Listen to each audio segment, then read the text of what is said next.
1-3. All such acts pointed forward to his messianic rule as anointed king of God's kingdom. Similarly, Jesus' disciples, as witnesses of his teachings and resurrection, were backed up by God with signs as well as portents and various powerful works. Heb 2. 3, 4. Act 2. 43. 5. 12. These gave evidence of God's dealings with the newly formed Christian congregation and portended his future use of that congregation to carry out his will and purpose. Compare Job 14. 12. As false prophets arose in Israel, so the foretold apostasy in the Christian congregation would produce a man of lawlessness whose presence would be evidenced by the operation of Satan with every powerful work and lying signs and portents. 2th 3-12. Thus, the evidence marshaled to support the apostate movement would not be weak or puny but would manifest Satan's might. Their portents would be lying ones, however, either fraudulent on their face or deceptive as to the conclusions to which they would lead. Appearing to manifest God's benevolence and blessing, they would in reality divert persons from the source and path of life. Compare to Co 11. 3, 12-15. See miracles. Power, powerful works. Sign. Pot. See cooking, cooking utensils. Potapar poto middle. Far from Egyptian, a shortened form of Potapera. An Egyptian court official and chief of Pharaoh's bodyguard. He was Joseph's master for a time and, it appears, was a man of wealth. GE 37. 36. 39. For Potiphar purchased Joseph from the traveling Midianite merchants and, observing what a good servant Joseph was, eventually put him in charge of his whole house and field, which establishment Jehovah blessed on Joseph's account. GE 37. 36. 39. 1-6. Potiphar's wife was not as faithful to him as was his servant Joseph. She repeatedly endeavored to seduce Joseph and, one day when no other men were around, grabbed hold of him, but Joseph still refused and ran out. When Potiphar came home, he heard only his wife's frustrated barrage of false accusations. Potiphar angrily had Joseph thrown into prison. GE 39. 7-20. This prison seems to have been connected with Potiphar's house, or at least came under his jurisdiction as chief of the bodyguard. Thus, the record speaks of Pharaoh's Otextoi acute Muritra Longo, Potter 657 Nasser and Ephraim. GE 41. 45, 50. 46. 20. Potipharah was the priest, likely of the sun god Ra, officiating at Om, a center of Egyptian sun worship. In the Cairo Museum there is a stele, a funeral pillar, procured in 1935, that is on it the name Potiphar. Annales du Service des Antiquités de l'Égypte, Cairo, 1939, volume XXXIX, pages 273-276. Potsherd. A shard or broken piece of pottery. A fragment of earthenware. The Hebrew word cherez, though sometimes applying to an earthenware vessel or earthenware flask that is unbroken. New 5. 17. J19. 1. Is possibly related to an Arabic word meaning scrape or scratch and can thus denote something rough, like a potsherd. When Satan struck Job with a malignant boil from the crown of his head to the sole of his foot, Job proceeded to take for himself a fragment of earthenware with which to scrape himself. Job 2. 7, 8. And concerning Leviathan it is stated, as pointed earthenware fragments are its underparts. Job 41. 1, 30. The Greek word ostramiddle.com appearing in LXX at Job 2.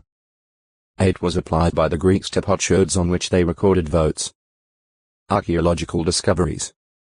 Potsherds, or pieces of pottery, are the most numerous items found by archaeologists during excavations of ancient sites. In the past, a broken piece of pottery might be used for such things as raking ashes or dipping water. Is 30. 14. But especially were potsherds employed as inexpensive writing materials in Egypt, Mesopotamia, and elsewhere in the ancient Middle East. For instance, earthenware fragments were used for the well-known Lachish letters, which repeatedly contain the divine name, Jehovah, in tetragrammaton form E. In Egypt, archaeologists have found numerous pieces of limestone and earthenware fragments on which there appear drawings and inscriptions written in ink, generally in cursive hieroglyphic script, many said to date from about the 16th to the 11th centuries BCE, and some thus possibly reaching back to the days of Moses and of Israel's bondage in Egypt. Certain of these inscribed fragments consist of stories, poems, hymns, and the like, some of which were probably written as school lessons. Earthenware fragments apparently were used as writing material by people generally, much as memo pads and other pieces of paper are today, to record accounts, sales, marriage contracts, lawsuits, and many other matters.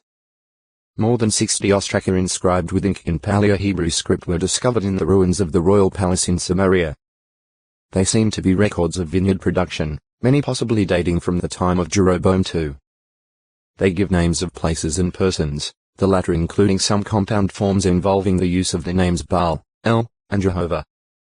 Greek ostraka found in Egypt include various types of documents, but principally tax receipts. They give some insight into the Greek languages spoken by the common people of that land during Ptolemaic, Roman, and Byzantine times, and so they are of some use in studies of the coin used by writers of the Christian Greek scriptures. 20 Greek ostraka found in Upper Egypt were inscribed with portions of the four Gospels, these probably dating from the 7th century CE, used in illustrations. Potsherds are also used with figurative associations in the scriptures. David, distressed and surrounded by enemies, said in a psalm prophetic of the Messiah's sufferings, "My power has dried up just like a fragment of earthenware." PS 22. 11-15 As articles made of clay were baked, they would become very dry, and their brittleness became evident when a vessel was reduced to fragments. Glazing methods were evidently common in King Solomon's day, for Proverbs 26:23 states, "As a silver glazing overlaid upon a fragment of earthenware of fervent lips along with a bad heart." Like silver glazing that would hide the earthenware it covered, fervent lips could owe text to a acute miritra longo. Potter's Field 658 ke middle. Mos comes from a root meaning mix, perhaps referring to the need to mix water with the soil or clay to prepare it for use. Since very early times, potters have fashioned clay into vessels and baked these, thus producing hardened utensils that would not soften when wet. The potter might work alone, but he sometimes had assistants, frequently apprentices. Among the Hebrews, a group of royal potters seems to have existed at one time. 1 Ch 4. 21-23. A typical method of making pottery began with such steps as washing the clay and purifying it of foreign matter, weathering it, and trampling the moistened clay by foot to make it pasty and malleable. Isra 41. 25. Next the clay was kneaded by hand and then placed on the potter's wheel. The early potter's wheel was generally made of stone, though sometimes of wood, and was, basically, a flat disc centered on a vertical axle and made to rotate horizontally. Heavy material at its edge gave the disc stability and momentum as it was turned by hand. The later addition of a larger, heavy lower wheel on the same shaft as the top wheel and also revolving horizontally enabled the seated potter to rotate the wheels by foot. Having thrown or placed the shapeless clay on the wheel, the potter used his hands to form a vessel as the wheel was turned. 18. 3. For the utensil might next be dried somewhat in the sun and again put on the wheel, where the potter might employ pebbles, shells, or some implement to smooth and burnish it to impart a design to its surface. Methods varied, but he could give it a rope pattern, for instance, by pressing a twisted cord against the still moist article. Vessels were often painted decoratively. Others were glazed PR 26. 23 and then fired, or baked, in the nearby pottery kiln. Or, colored slip potter's clay in a semi-liquid state might be applied for decorative purposes, after which the article was again fired in the kiln. The potter made articles ranging from large jars for 2 to lamps, ovens, and toys such as dolls and animal figures. Bowls, cups, flasks, and other vessels were among his products. The 15. 12. 2 to 17. 28. J 19. 1. Lu 22.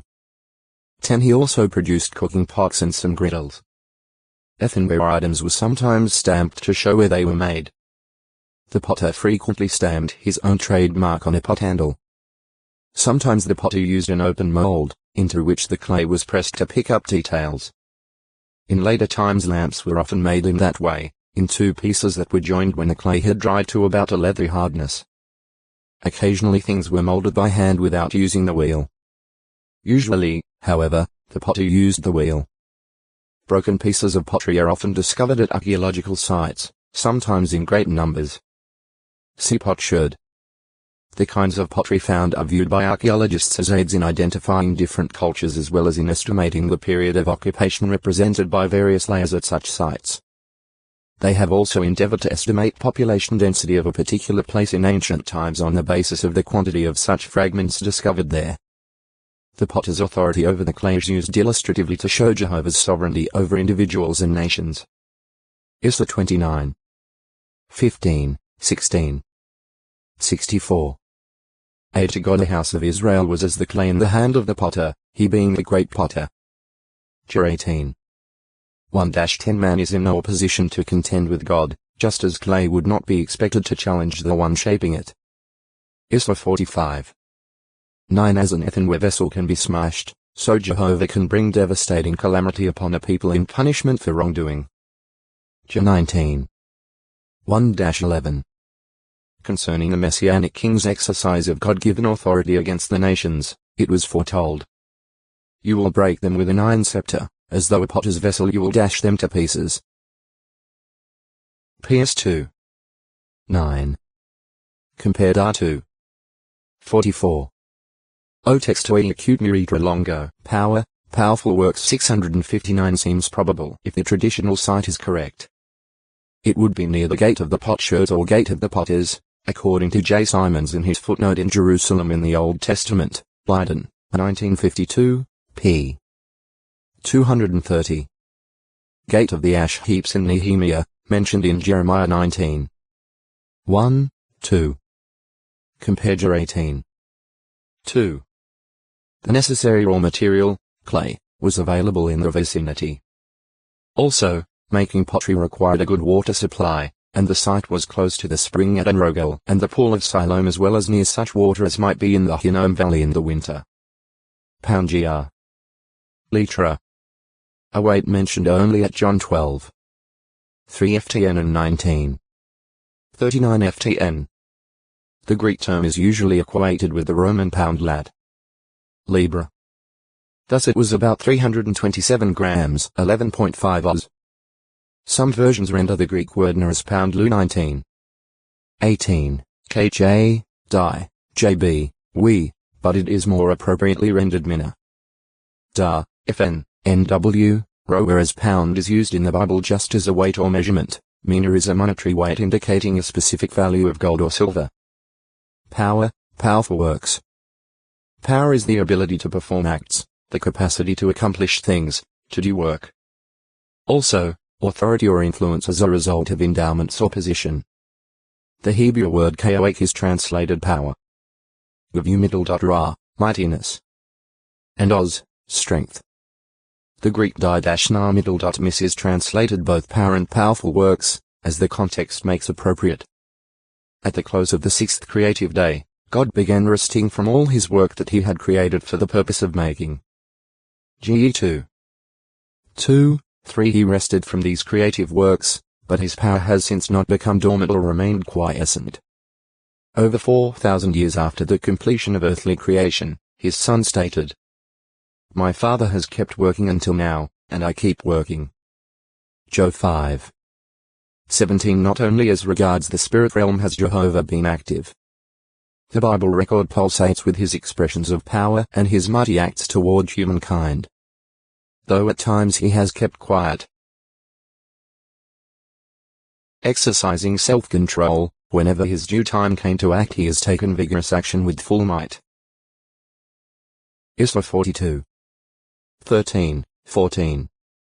Compare PS 80. 2. Isra 63. 15. Work indicates purposeful activity. Jehovah's acts are not isolated, unrelated, or erratic expressions of energy but are coordinated, purposeful acts with a definite end in view. Although his power sustains the universe and the living creatures in it. PS 136. 25. 148. 2-6. Mount 5. 45. Jehovah is not like an impersonal power plant. His acts prove he is a personal and purposeful God. He is also a historical God, as he has perceptively intervened in human affairs at definite dates of history, at specified places, and with regard to particular persons or peoples.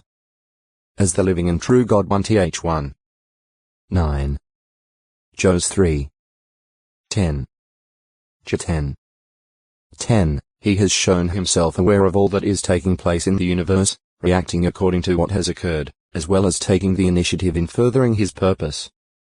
In every case, his varied expressions of power have been in harmony with his righteousness. PS 98. 1, 2. 111. 2, 3, 7. Issa 5. 16. They all bring enlightenment to his creatures. They show on the one hand that fear of him is fitting, for he is a God exacting exclusive devotion and a consuming fire against those practicing wickedness, making it a fearful thing to fall into the hands of the living God. J 10. 6, 7. X 20. 5. Heb 10. 26-31. 12. 28, 29. He is not to be trifled with. X 8. 29. On the other hand, his use of power is even more wonderfully manifest in rewarding righteous-hearted persons sincerely seeking him, strengthening them to do assigned tasks and needful work. PS 84. 5-7. Issa 40. 29-31. As well as to endure under stress. PS 46.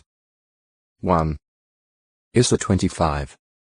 4. Providing for and sustaining them. PS 145. 14-16. Protecting, saving, and liberating them in times of danger and aggression. PS 20. 6, 7. His eyes are roving about through all the textoi acute miritra longo, power, powerful works. 660, 26. J 10. 12. 32. 17. The very term for God in Hebrew probably has the root meaning of mighty or powerful. Compare the use of the term at G 31. 29 in the expression the power of my hand. Need for special demonstrations of power. The first man knew Jehovah God as his creator, his only parent and life-giver. God endowed man with a measure of power, intellectual and physical, and gave him work to perform. G 1. 26-28. 2. 15. Such exercise of power must harmonize with his creator's will and hence be governed by other qualities divinely granted, such as wisdom, justice, and love. The rebellion in Eden presented a challenge to God's sovereignty. Primarily a moral issue, it nevertheless has caused God to exercise his power in special ways. See Jehovah the supreme issue, a moral one. The rebellion was instigated by a spirit son of God who thereby became God's opposer or resistor Heb. Samiddle.10. Jehovah reacted to the situation, judging the rebels. His expulsion of the human pair from Eden and the stationing of his loyal spirit creatures at the garden's entrance was a demonstration of divine power.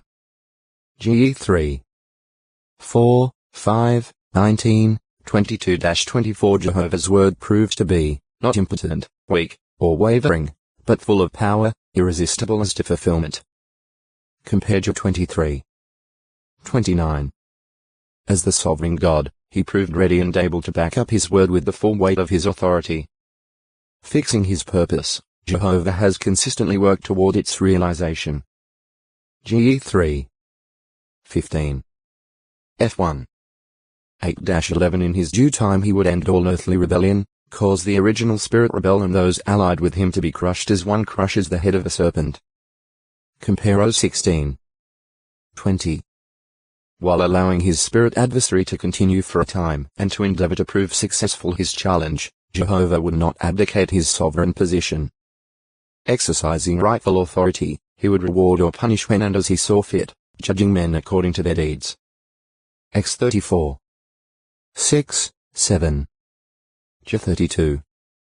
17-19. Additionally, he would use his power to attest the credentials of those whom he designated as his representatives on earth. By revealing his power, he would put the seal of genuineness on messages they delivered. This has been a divine kindness. Thereby Jehovah has given men proof that he, and no other, is the true God. He has given proof of his worthiness to receive the fear, respect, trust, praise, and love of his intelligent creatures. PS 31. 24. 86. 16, 17. Isra 41.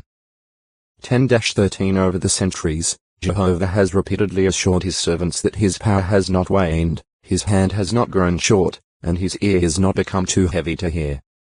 U 11. 23. Isra 40. 28. 50. 2. 59. One more important, these expressions of power have magnified Jehovah's own name. His use of power exalts him, it does not debase him, does not sully his reputation. Rather, by it he makes a beautiful name for himself. Job 36. 22, 23. 37. 23, 24. Isra 63.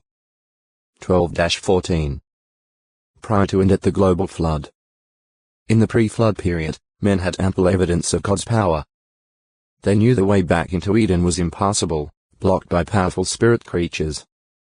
God showed he was alive to what was going on, approving Abel's sacrifice, expressing judgment upon his murderous brother Cain, yet warning men against executing Cain. GE 3. 24. 4. 2-15. Some 1,400 years later, the earth became filled with wickedness and violence. GE 6. 1-5, 11, 12 God expressed displeasure at this situation. After sounding a warning through his servant Noah, he forcefully demonstrated by means of the global flood that he would not allow wicked men to ruin the earth. He did not use his power to force them to worship him but, through Noah's work as a preacher of righteousness, gave them opportunity to change. At the same time he showed his ability to liberate righteous-hearted persons from evil circumstances. 2 Pe 2. 4, 5, 9 Even as his judgment came upon the wicked O textoi acute miritra longo, powerful works 661 peoples to disperse throughout the globe. GE 11. 5-9. Nature gods contrasted with the true God. Ancient documents from Babylon and from points of mankind's migration show that the worship of nature gods such as the Babylonian sun god Shamash and the Canaanite fertility god Baal became very prominent in those early times. The nature gods were associated in men's minds with periodic or cyclic manifestations of power, such as the daily beaming forth of the sun's rays, the seasonal results of solstices and equinoxes producing summer and winter, spring and fall, the winds and storms, the falling of rain and its effect on Earth's fertility in seed time and harvest, and similar evidences of power. These forces are impersonal. So men had to fill in the blank, providing personality for their gods by their own imagination. The personalities they conjured up for their gods were generally capricious. They lacked any definite purpose, were morally debased, and were unworthy of worship and service. Yet the visible heavens and earth give clear proof of a superior source of power that produced all these forces in an interrelated, coordinated arrangement, one giving undeniable evidence of intelligent purpose. To that source the acclamation goes. You are worthy, Jehovah, even our God, to receive the glory and the honor and the power, because you created all things, and because of your will they existed and were created. Re 4. 11 Jehovah is not a God governed by or limited to celestial or earthly cycles. Nor are his expressions of power capricious, erratic, or inconsistent. In each case they reveal something about his personality, his standards, his purpose. The Theological Dictionary of the New Testament, edited by G. Kittel, in treating the view of God contained in the Hebrew Scriptures, thus observes that the important and predominant feature is not force or power but the will which this power must execute and therefore serve. This is everywhere the decisive feature. Translated and edited by G. Bromley, 1971, Volume 2, p. 291. The worship of such nature gods by the Israelites was apostasy, a suppression of truth in favor of a lie, an unreasoning course of worshipping the creation rather than the one who created it. This is what the Apostle states at Romans 1. 18-25. Though invisible, Jehovah God had made his qualities manifest among men, for as Paul says, These are clearly seen from the world's creation onward, because they are perceived by the things made, even his eternal power and godship, so that they are inexcusable. God's control of natural forces distinctive. To prove himself the true God, Jehovah might reasonably be expected to demonstrate his control over the created forces, doing so in a way that would be distinctly connected with his name. PS 135. 5, 6 Since the sun, moon, planets, and stars follow their regular courses, since the earthly atmospheric conditions producing wind, rain, and other effects obey the laws governing them, since locusts swarm and birds migrate, then these and many other normal functions would not suffice to sanctify God's name in the face of opposition and false worship. Nevertheless, Jehovah God could cause the natural creation and elements to testify to his godship by using them to fulfill specific purposes beyond their ordinary function, often at a specifically designated time. Even when the events, such as a drought, a rainstorm, or a similar weather condition, were not unique in themselves, their coming in fulfillment of Jehovah's prophecy made them distinctive. Compare 1 Kai 17. 1. 18. 1, 2, 41-45. In most cases, though, the events were extraordinary in themselves, either because of their magnitude or intensity x 9. 24 or because they occurred in an unusual, even unheard of, way or at an abnormal time. X 34. 10. Once or 12. 16-18. Similarly, the birth of a child was ordinary. But the birth of a child to Otextoi acute miritra longo, powerful works 662 and his daughters, doing so out of consideration for Abraham, his friend. G 18. 25. 19. 27-29. Just 2. 23 With good reason these men had strong faith not only that God is alive, but also that he is the powerful rewarder of those earnestly seeking him. Heb 11. 6 Abraham, when called upon to sacrifice his beloved son, had sound basis for trusting in God's ability to raise up Isaac even from the dead. Heb 11. 17-19. Ge 17. 7, 8. Proves to be God to Israel. To the nation of Israel down in Egypt, Jehovah promised, I shall indeed prove to be God to you. And you will certainly know that I am Jehovah your God. X 6. 6, 7 Pharaoh trusted in the power of Egypt's gods and goddesses to counteract the workings of Jehovah. God purposely allowed Pharaoh to continue in his defiant course for a time. This extension of matters was so that Jehovah might show his power and have his name declared in all the earth. X 9. 13-16. 7. 3-5 It permitted the multiplying of God's signs and miracles. PS 105. 27. The bringing of 10 plagues demonstrating the Creator's control over water, sunlight, insects, animals, and human bodies. X 7-12. In this, Jehovah proved distinct from the nature gods. These plagues, including darkness, storm, hail, swarms of locusts, and similar events, were predicted and came precisely as indicated. They were not mere coincidences or random occurrences. Advance warnings enabled those who heeded them to escape certain plagues. X 9. 18-21. 12. 1-13 God could be selective as to the plague's effect, causing some to leave a specific area exempt, thereby identifying who were his approved servants. X 8. 22, 23. 9. 3-7, 26 He could start and stop the plagues at will. X 8. 8-11. 9.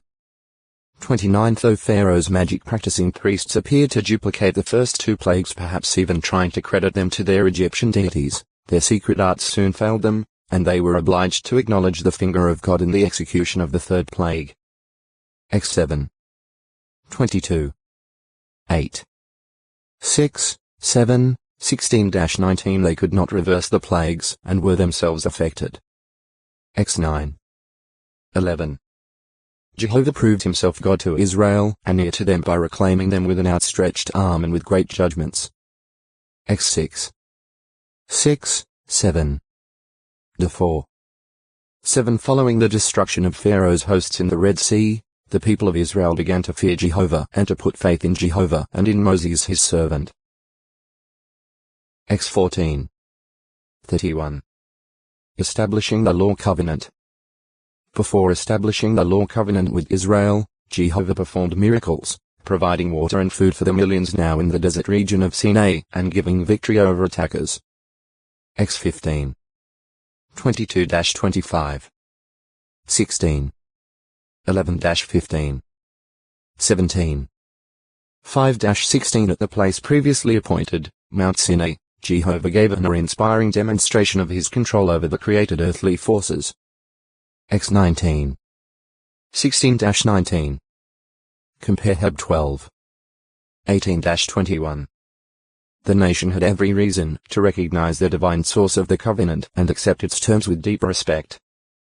De 4.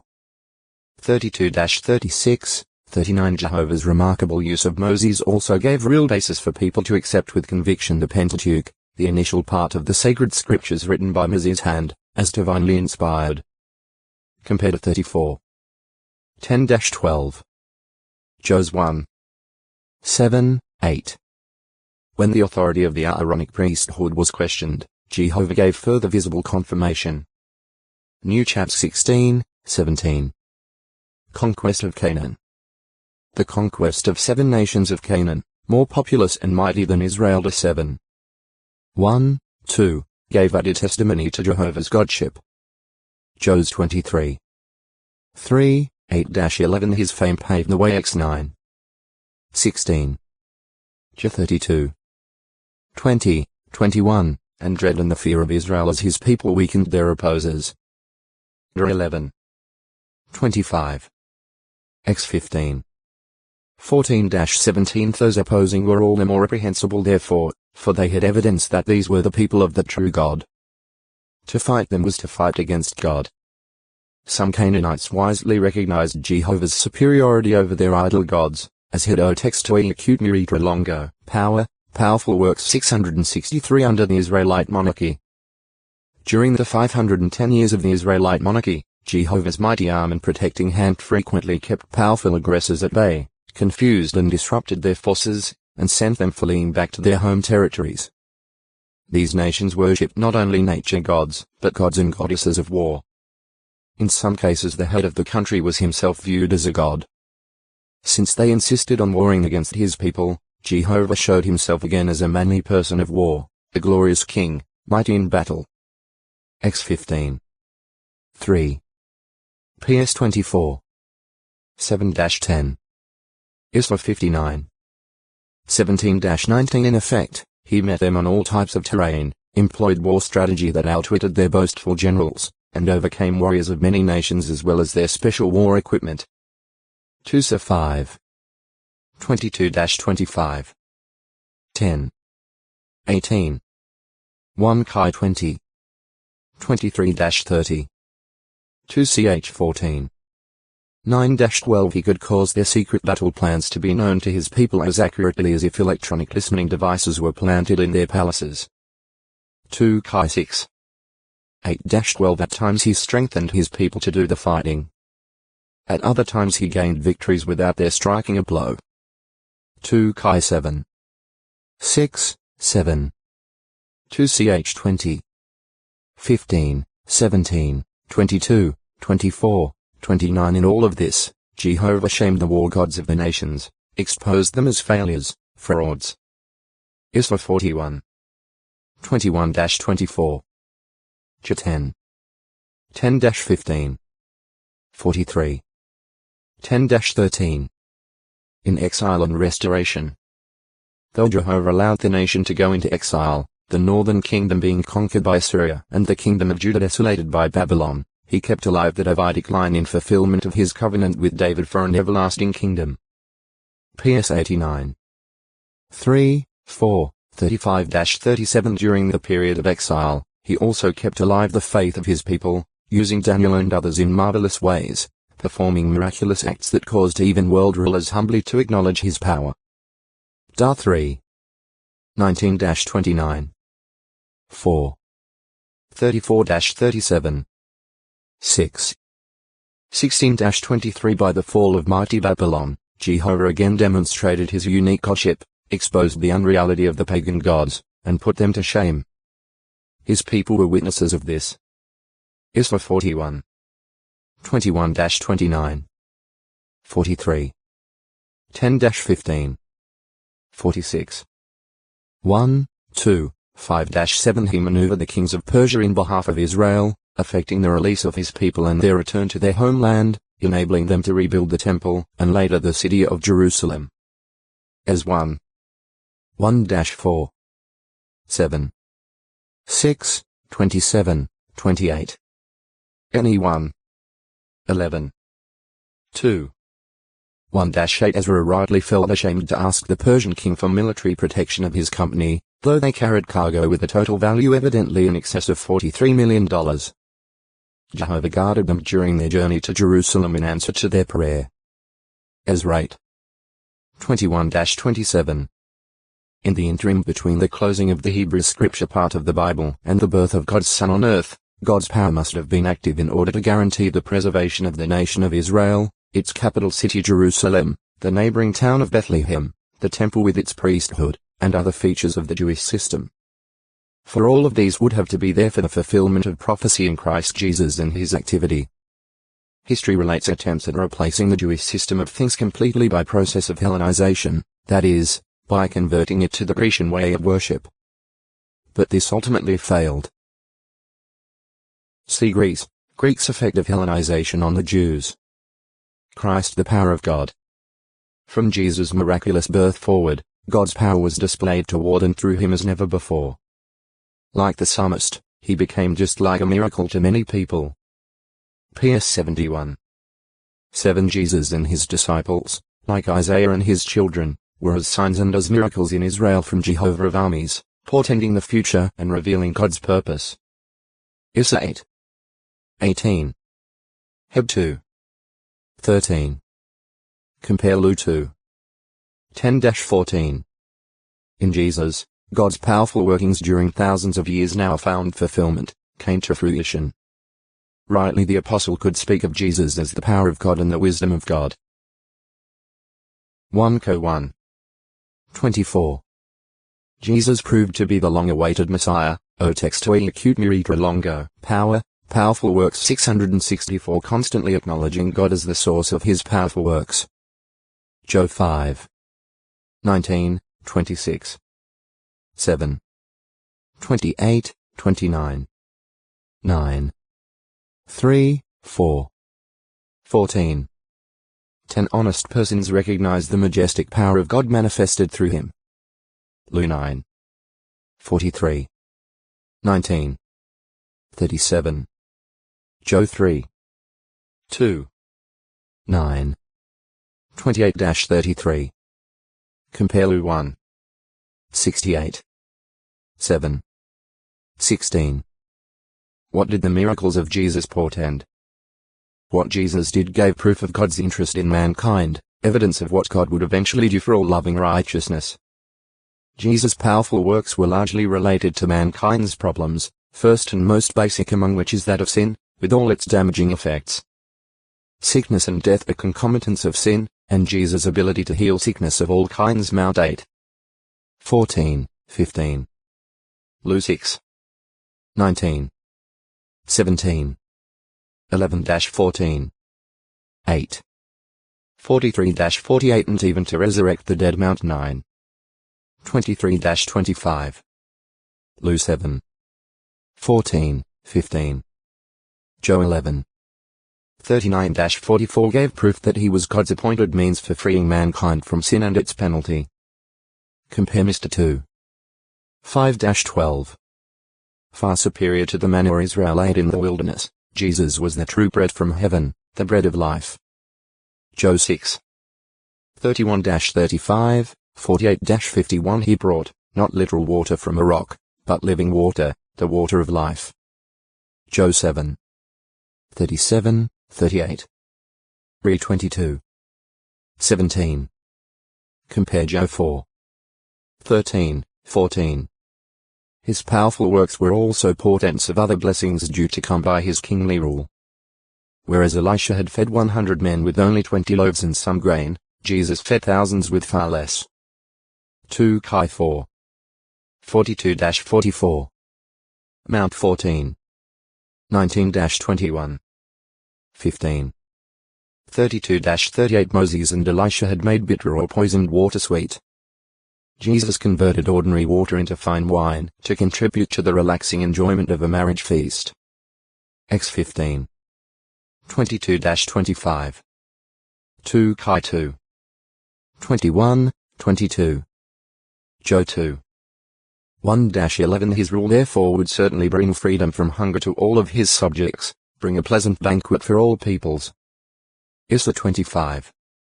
6 His ability to make men's work abundantly productive, as with regard to his disciples' fishing efforts, assured that, under his kingdom's blessing, men would not be reduced to barely eking out a living at a mere subsistence level. U 5. 4-9. Compare Joe 21. 3-7. More important, these things were all related to spiritual matters. As Jesus brought spiritual sight, speech, and health to the spiritually blind, dumb, and ailing, he also brought and assured the enjoyment of spiritual food and drink in abundance and guaranteed the productiveness of his disciples' ministry. Compare Luke 5. 10, 11. Joe 6. 35, 36. His miraculously satisfying people's physical needs on certain occasions was primarily to strengthen faith. Such things were never the end in themselves. Compare Joe 6. 25-27. The kingdom and God's righteousness, not food and drink, were to be sought first. Mount 6. 31-33 Jesus set the example in this by his refusal to change stones into bread for himself. Mount 4. 1-3. Spiritual liberation. The nation of Israel had known mighty warriors, but God's power through his Son was aimed at greater enemies than mere human militarists. Jesus was the liberator. Luke 1. 69-74 providing the way to freedom from the chief source of oppression, Satan and his demons. Heb 2. 14, 15 Not only did Jesus personally free many from demonic obsession. Luke 4. 33-36 but by his powerful words of truth he opened wide the gates to freedom for those wishing to cast off the oppressive burdens and slavery that false religion had imposed on them. Mount 23. 4. Luke 4. 18. Joe 8. 31, 32 By his own faithful, integrity-keeping course he conquered, not just a city or an empire, but the world. Joe 14. 30. 16. 33. Relative importance of miraculous acts. Although Jesus laid principal stress on the truths he proclaimed, he nevertheless showed the relative importance of his powerful works, regularly calling attention to them as authenticating his commission. And o textoi acute miritra longo, Praetorian Guard 665, 7. 19, 20. 21. 42, 43. Luke 13. 6-9. Jesus refused to engage in purposeless theatrics as suggested by Satan. When he walked over water, it was because he was going somewhere with no transportation at hand at that late hour, something quite different from jumping off a temple battlement like a potential suicide. Mount 4. 5-7. Mr. 6. 45-50 The wrongly motivated curiosity of Herod was left unsatisfied when Jesus refused to put on any performance for him. Luke 23. 8 Jesus earlier refused to cause a sign from heaven at the request of Pharisees and Sadducees, evidently because they sought such, not to strengthen their faith in the fulfillment of God's word, but to obviate the need of such faith. Their motive was bad. Mount 16. 1-4. Compare 15. 1-6. 22. 23, 29. Similarly, the lack of faith in Nazareth kept him from performing many powerful works there, certainly not because his source of power was insufficient, but because the circumstances did not warrant it, did not allow for it. Divine power was not to be wasted on unreceptive skeptics. Mr. 6. 1-6. Compare Mount 10. 14. Luke 16. 29-31. That the faith of others was not an absolute essential for Jesus to perform miraculous acts can be seen